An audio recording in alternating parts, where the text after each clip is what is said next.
নমস্কার বন্ধুরা, বোমরের চ্যানেলে আপনাদের সবাইকে স্বাগত জানাই। আজ আমি বানাবো এক অসাধারণ রেসিপি। চলুন বন্ধুরা, তাড়াতাড়ি দেখে নেব। প্রথমে ম্যাগিকে সেদ্ধ করবার জন্য একটা বাটিতে জল ফুটিয়ে স্বাদ মতো নুন দিয়ে ম্যাগিকে সেদ্ধ করবার জন্য দিয়ে দেব। 90% সেদ্ধ হয়ে গেলে ম্যাগি ছেঁকে নিয়ে ঠান্ডা জল দিয়ে দেব, যাতে ম্যাগি না জড়িয়ে যায়। কড়াই গরম হলে তেল দিয়ে আদা, রসুন, লঙ্কাকে একটু ভেজে নেব। ভাজা হয়ে গেলে ম্যাগি মশলা দিয়ে দেব। বেশি করে ধনেপাতা দিয়ে একটু নাড়াচাড়া করে নেব। 2 চামচ জল দিয়ে একটু ফুটিয়ে নেব। এরপর সেদ্ধ করে রাখা ম্যাগি কড়াইতে দিয়ে দেব।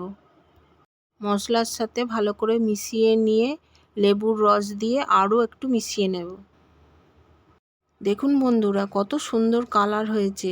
লেবুর রস আর ধনেপাতা দিয়ে আরও সুন্দর খেতে হয়েছে। আপনারাও বানান আর আমাকে কমেন্ট করুন। লাইক, শেয়ার, সাবস্ক্রাইব করতে ভুলবেন না। আবার দেখা হবে নতুন কোনো রেসিপির সাথে। ততক্ষণ ভালো থাকুন, সুস্থ থাকুন।